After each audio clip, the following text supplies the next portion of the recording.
Thank you for tuning in to the Postmodern Realities podcast from the Christian Research Institute and the Christian Research Journal. I'm Melanie Cogdill, managing editor of the Christian Research Journal. It's March 2021, and you're listening to episode 225, which is a conversation about the revenge film genre, complete with some spoilers for some of these films. On this episode, I'm joined by Dr. Philip Talon, who is the author of The Poetics of Evil and The Absolute Basics of the Christian Faith. He is currently the interim dean of the School of Christian Thought at Houston Baptist University. Phil has written an online exclusive feature article for the Christian Research Journal, and his article is called Wild Justice: Why Do We Love Revenge Movies? And you can read his article when you subscribe to our magazine at our website, equip.org. Our online exclusive highlighted articles that we talk about in these podcasts is one of the special benefits we offer to our subscribers. Phil, it's good to have you on. Oh, very glad to be back. Well, as I mentioned, we're going to have a conversation about the revenge film genre, and this is going to be really fascinating because, you might have noticed in the last decade or so, just in terms of Hollywood films, they've been pretty dominated by Marvel movies, and we've talked about some of those on this podcast of late. But there is quite a robust subgenre of action movies that is centered on revenge. Of course, we can go all the way back to, some of those earlier 80s types of movies, with Die Hard and Rambo and those kinds of things. But why do you think that film goers are interested in this revenge subgenre? And just in general, what are Christians to even make of such a genre of film?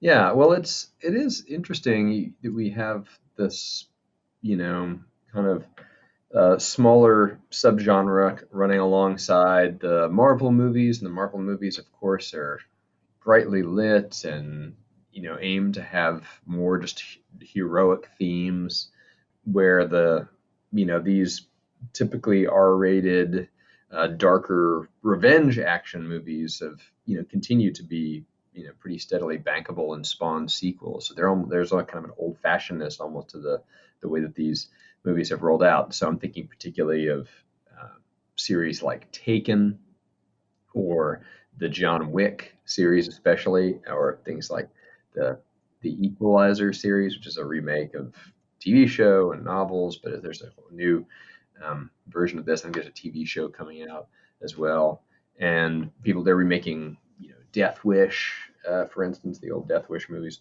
They're making that with Bruce Willis, and so there's clearly an audience for this, and it's clearly influenced the culture. I mean, you see Liam Neeson memes as he's talking into the phone, threatening the bad guys who have harmed his daughter. And I hear people that repeat these lines and talk about having a special set of skills that they can use to come for people who wrong them.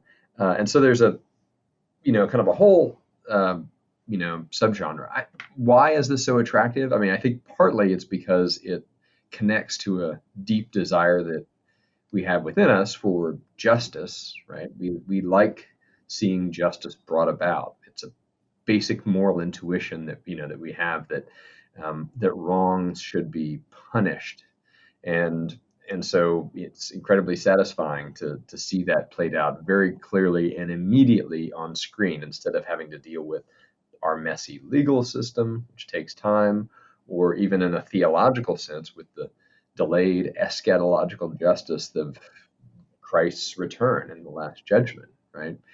So it scratches that itch for seeing justice played out. So I think it makes sense why we identify with it. I think it's also the case that I think we live in an age where there's a really strong and prominent sense of widespread injustices, and in kind of increasing call for for measures that enact justice in sort of new and different ways. Obviously, we talk a lot not just about sort of legal justice, but social justice to rectify historic inequities. And so I think justice is kind of at the top of everybody's mind. And these movies don't particularly deal with more complicated matters. In fact, I think part of the reason they're attractive is that they're pretty uncomplicated. Liam Neeson has very identifiable moral impulses. It's understandable to try and kill a bunch of bad guys to get to rescue your daughter, especially when nobody else has the ability to do so. It's not that morally complicated to see John Wick tearing through clearly evil Russian mobsters who are well armed. And so these films give us a sort of simple, satisfying, and immediate hit of imminent justice in the here and now. Right. You're talking about, these two franchises, which both of them, Taken and John Wick, have, a trilogy of films so far. Although without any spoilers, major spoilers, I mean, John Wick ended on this cliffhanger, which you feel like, okay, he's going to come back for chapter 4 or something like that. It seems that in Hollywood, there's always been that idea of justice. I mean, I was thinking even back to the, 50s and 60s, where there's the proliferation of Westerns, this idea of, frontier justice or something. Or I was even thinking of Unforgiven with Clint Eastwood in the early 90s. Or I know you've talked to us about Tarantino films where this idea of, I don't know if we specifically focused on Inglourious Bastards when we spoke 5 years ago about it, but that was in the early aughts. And just this idea of, okay, let's turn the typical story where we were feeling very, overwhelmed by all the atrocities of World War II. And what if we did this kind of revenge film where there's justice done to, evil Nazis kind of thing. So do you think any of these series, particularly Taken and John Wick, are commendable, or any of these types of films? Or is it really just exploitation, or just like, violence?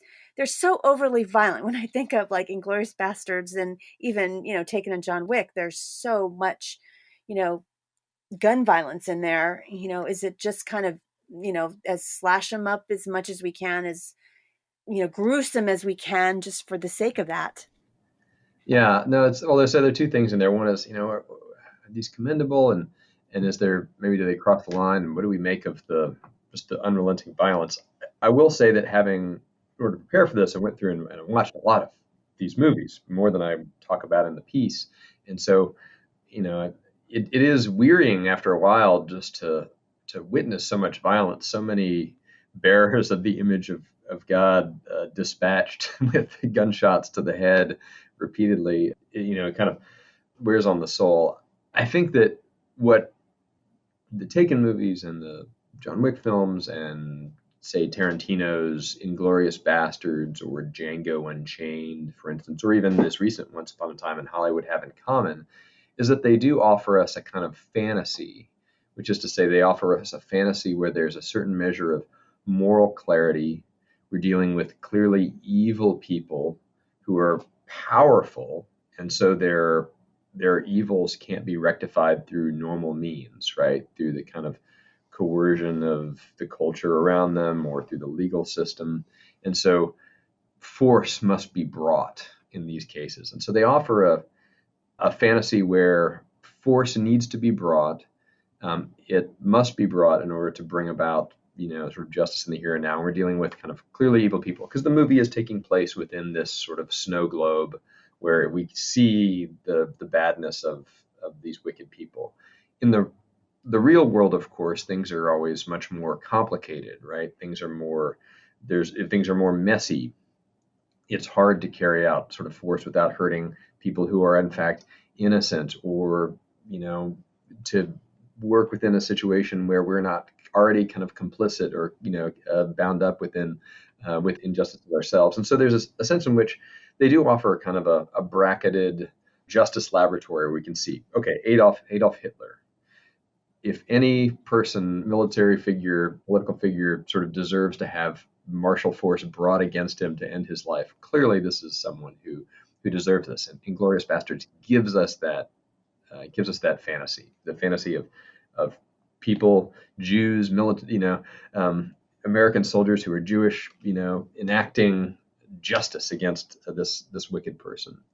And so I don't think that it's wrong for us to view art that presents a kind of an unreal but yet desirable fantasy. I do think that it can, if we sort of uncritically engage in this, affect our own internal fantasy lives. And so I was talking to a colleague before heading down this article, and I talked about the movie Taken, and we both, shared how, we kind of think about that scenario. We both family men, we have wives, we have children, and we kind of think about, oh man, what if somebody hurt our kids and we had to, sort of take vengeance on them? And it's not just a nightmare. It's kind of something we're almost thinking, oh man, that'd be kind of cool. It'd be sad, but man, like, wouldn't that be incredible? There's some way in which we've been primed kind of emotionally and in our imaginations to think of in these ways. And I do think there's a sense in which that is an unchristian way to think. Jesus rewires in so many ways our approach to wrongs that are done against us, right? And fundamentally upsets the sort of economy of justice that Christians have a different mode of operation than I think these movies would lead us to think in. And so I think there's some measure of caution there. The same thing goes, of course, for romantic comedies, which set up unrealistic expectations for what love will be like, or any number of other success stories, that kind of thing. I mean, there are all sorts of ways that Hollywood movies, if we allow them to present themselves as the truth to us, then they can mislead our affections.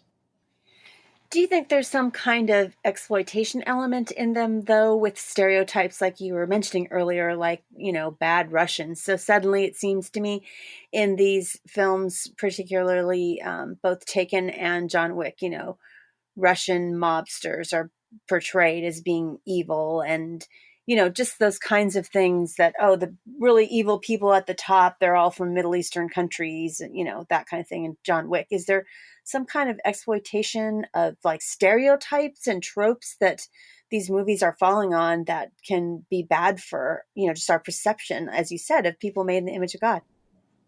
Yeah, I think I'm sure you could spend some time, examining the particular ways that bad guys, for instance, in John Wick, are coded. You have in the first movie, especially Russian mobsters. And then as the films progress, we get a real, melting pot of different ethnicities and different sorts of gangs. You have the sort of Chinese gang, and they do martial arts, and you have these Romani or Gypsy, people. They have their own kind of particular way of operating. I don't know that the way that the film presents, different kind of ethnic groups is that in itself is necessarily exploitative. Certainly the John Wick movies exist in this bizarre universe where everyone is either basically just a faceless bystander, typically protected from harm, or a criminal engaged in some nefarious activities. It's a really abstracted and kind of fantastic world. That's part of the charm of it. It has its own sort of mythology where basically just the gangs, control large swaths of common life, and you get to see them kind of battling out against each other. I do think it is really exploitative to, present these scenarios in order to engage in a sort of prolonged fantasy of violence. Now, I don't think something being exploitative necessarily means it's prohibited. I do think that it diminishes how commendable a work can be if it trades entirely on, exploiting extreme scenarios and conjuring injustices in order to provide us with the spectacle of violence. You're listening to the Postmodern Realities podcast from the Christian Research Institute and the Christian Research Journal. Today's guest is Dr. Philip Talon. He has written an online exclusive feature article for the Christian Research Journal, and his article is called Wild Justice: Why Do We Love Revenge Movies? And it's available exclusively for our subscribers as one of their benefits. If you're not already a subscriber to our magazine, please go to our website, equip.org, where you can subscribe and then have access to a lot of these online exclusive articles. And like I mentioned last episode, the reason why we do this is so that we can create this print magazine and bring you this content. And we do pay our writers, and we think it's important to pay them. I know that a lot of people are used to getting stuff for free on the internet, but I think that if someone does work, that we should pay them for the work that they do. And they put a lot of hours into research and then coming onto the podcast to be interviewed and getting their article ready for us. And so even though we give them a very modest honorarium, we believe that their work is worth that honorarium. So please join with us and partner with us to help us support these writers and bring you all this great content that equips you in your faith. And if a monetary way to partner with us is not in your budget, that's no problem. The best way that you can help us out is simply tell your friends about this podcast. Another way that you can help us out is to give us a review or a rating, specifically on Apple Podcasts or wherever you get your podcasts. Just give us a starred review. That's really fast. But if you have a minute and can write down a sentence about why you like this podcast, when people read those comments, it's really helpful.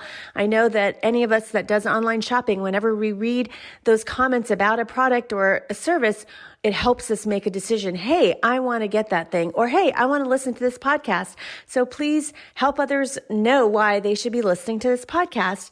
Another way that you can support our writers and this podcast and our magazine is to simply give us a tip. It's a smaller amount than a full subscription, like $3 or $5 or $10. And you can do that at our website, equip.org. And we thank you for partnering with us.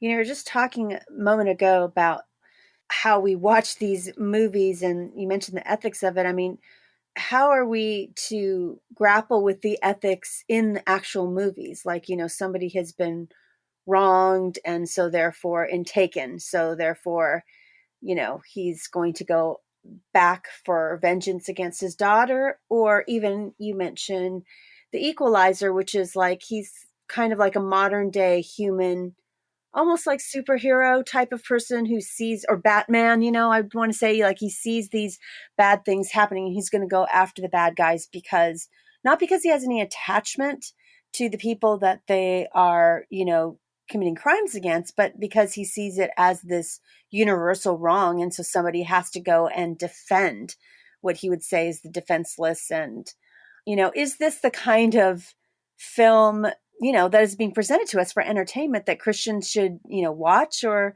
even enjoy? There's also, with the extreme violence, to me, there's almost a video game element of the violence. Now, it just depends. It was quite gory in The Equalizer, the first one, the one with Denzel Washington. I'm talking about the film, not the TV series. But in the John Wick films, it's almost to the level of, you know, I could be playing a computer shooter game or something. Yeah. So yeah, certainly the movies do feel, in a sense, video gamey, you know, done with much more, you know, art and precision. I think there's a place for the spectacle of violence within moral art, and so I think Tarantino or someone says, well, you know, just you say you don't like violence in movies, but it's kind of like saying you just don't like tap dancing in movies, just not to your taste. I think it's a little different than that.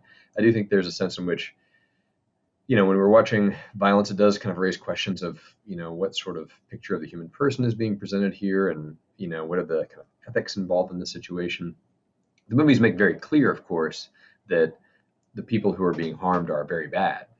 In some sense, one of the problems of this contemporary trend in revenge movies is that they, not that they present they glamorize injustice, but that they present justice as being just sort of clear and obvious and easily attainable if you're good enough with a gun, right? This isn't the case absolutely, but I think in the case of The Equalizer and some degree in John Wick, but certainly in Taken, you know, the force is always justified. So the hero is almost like a kind of God figure, in that he has a perfect understanding of the situation. The Equalizer, you know, is kind of always assessing what's going on. The hero is trying to do the right thing, but it's only these bad guys who are in his way. And fortunately, the hero is just much better at martial arts or, you know, fighting or shooting, and so is able to win out. And that of course is not how the world is, and so it can be profoundly misleading. And so I do think we want to be on guard for that. I don't think that it's inappropriate for people to watch the spectacle of violence on screen. I do think that the fact that something is fictional does, in a sense, change the equation from, say, watching gladiatorial games, right? Which I think we would say would be immoral to watch people actually kill each other for our entertainment. Um, Jean-Luc Godard or someone commented when someone said there's too much blood in his movie, says, "Oh, that's not blood, that's red." Well, I think there's a sense in which that that fictive remove does change the equation. But I think we should really be on guard against um, the degree to which revenge is glamorized and simplified. Now, this isn't absolutely the case. There are some other movies that I think are really, you know, much more interesting to and play with themes of revenge. So there's a movie called Blue Ruin that came out a little bit ago, dealing with vengeance. There are some other, even Tarantino's, I think, Inglorious Bastards pushes the line of cruelty, of intentional cruelty, for the purpose of revenge in a way that should make the audience kind of question what's going on, and there should be some moral discomfort that we experience when we're watching that movie. Likewise, there's a movie called In the Bedroom that I think plays with revenge and sort of deals with some of its real complexities, and so that way it sort of takes us a little bit closer to reality.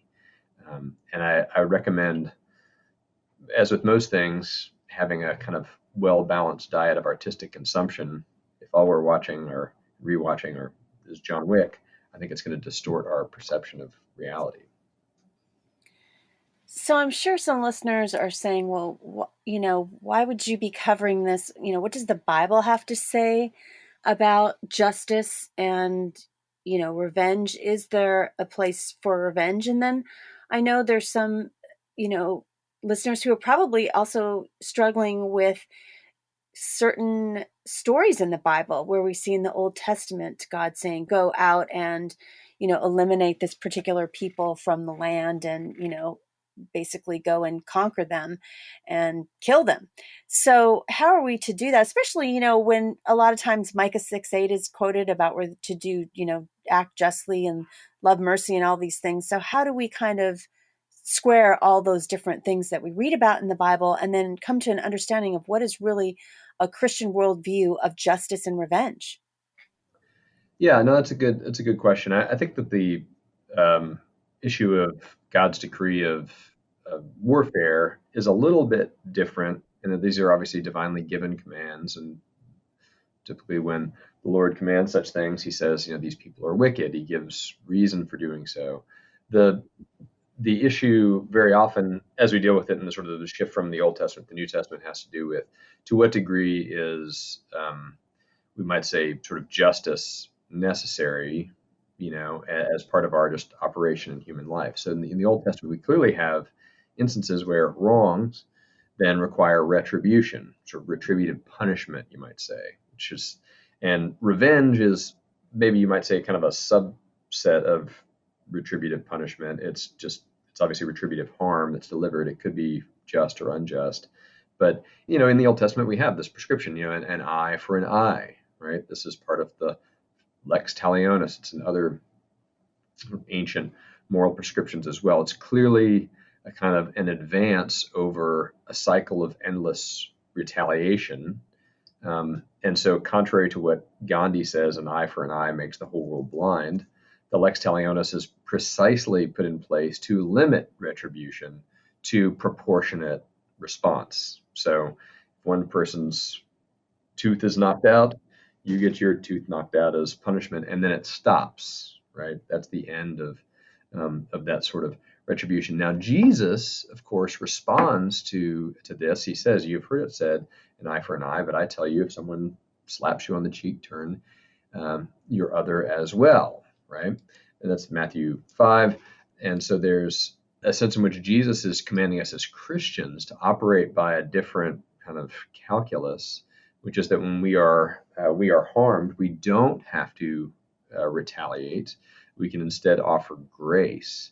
Now, this doesn't mean that there's no place for justice anymore, right?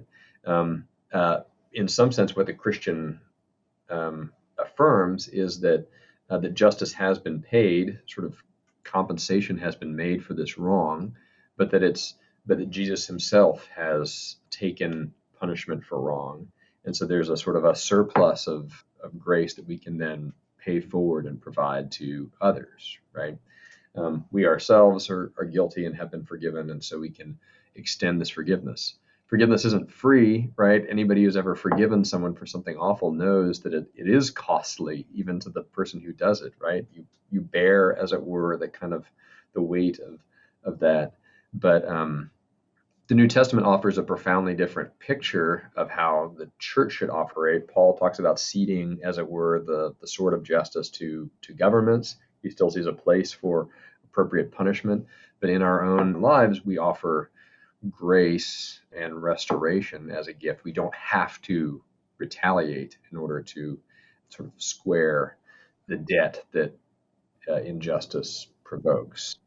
And so there are many senses in which kind of what we're viewing when we're viewing revenge films are profoundly unchristian, in that they're leading us to get excited about the possibility of paying back wrongs. Not to say that those,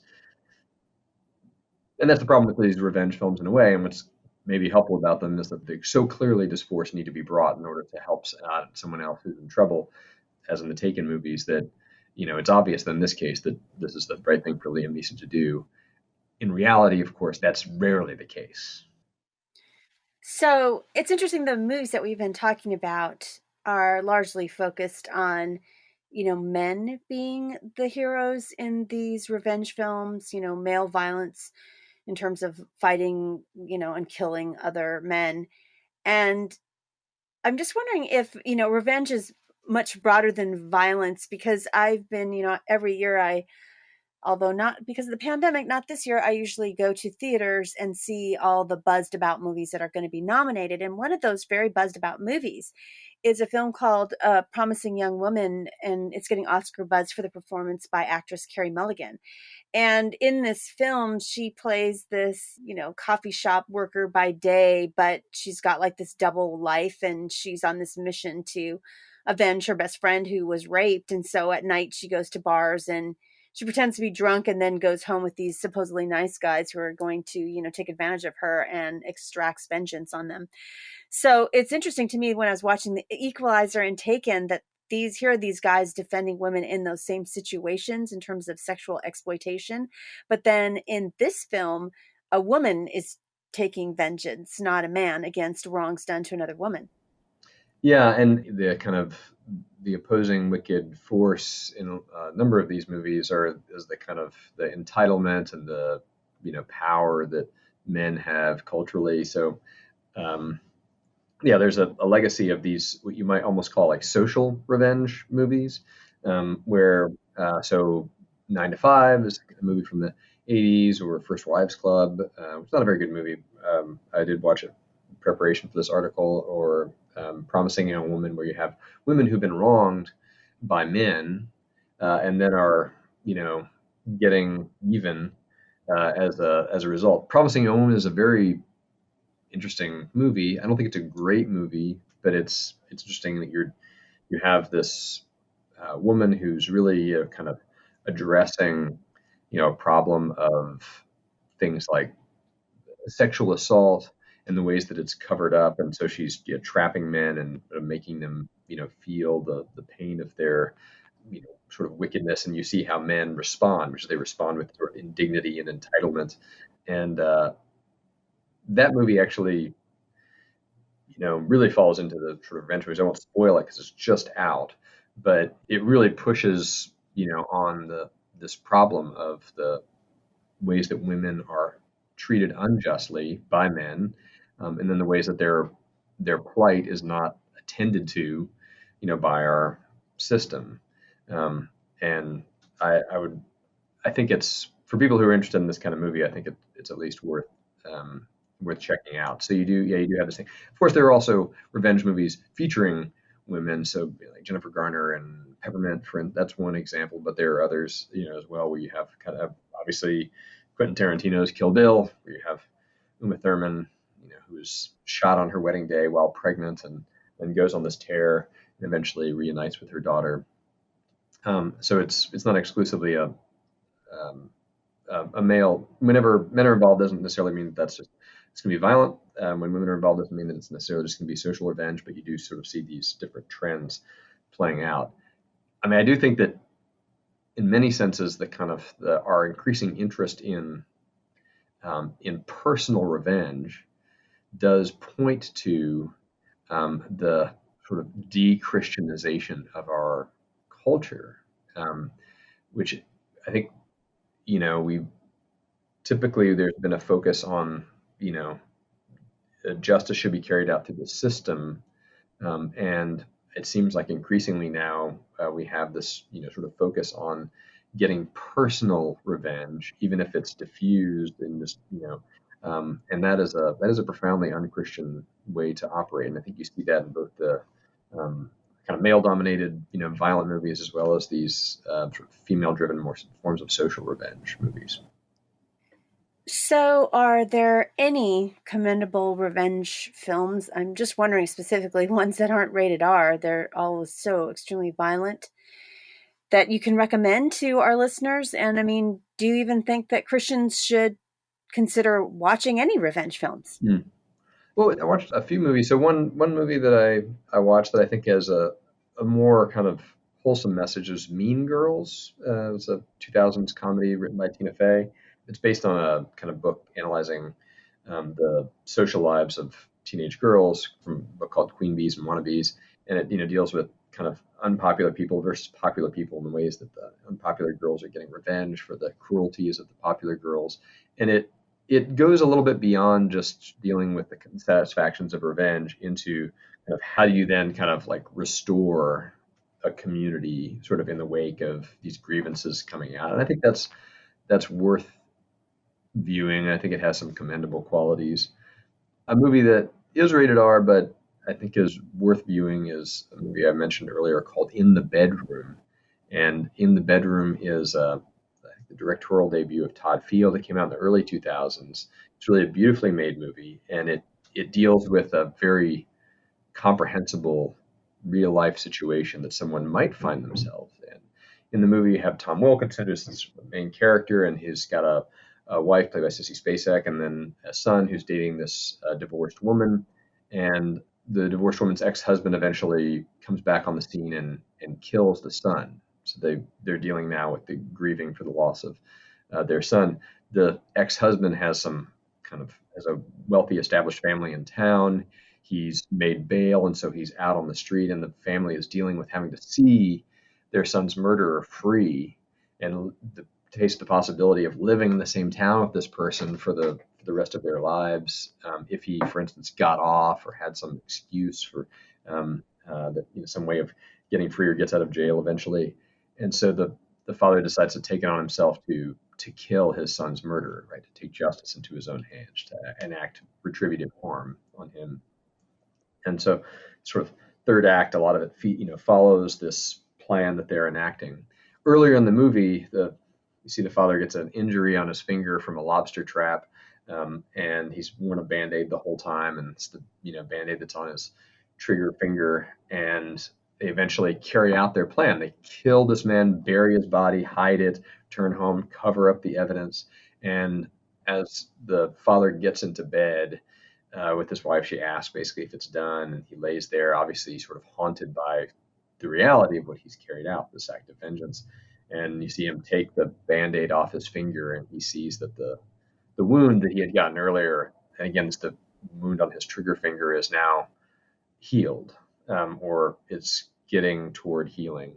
And there's a ambiguity in the ending, which is it the act of retribution that's helped heal the wound, or is healing something that would have taken place anyway, like this wound on his finger, and he's kind of gotten ahead of himself and done this terrible thing that's going to haunt him when in fact there is the possibility of moving beyond this horrible act of injustice that happened to him, and now he's in a sense implicated himself in this process.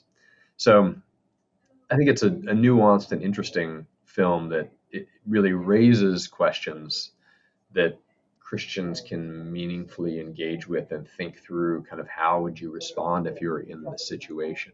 It's it's realistic both in that it deals with the complexities surrounding revenge, maybe some of these other movies don't, and then also deals with the kind of the muddiness of the entire process of revenge, and perhaps suggest why one shouldn't seek it out. Well, finally, on a much lighter note, I have some fun rapid fire questions for Phil. So, Phil, it's been uncharacteristically cold in your neck of the woods and actually even snowing. So, rain or snow?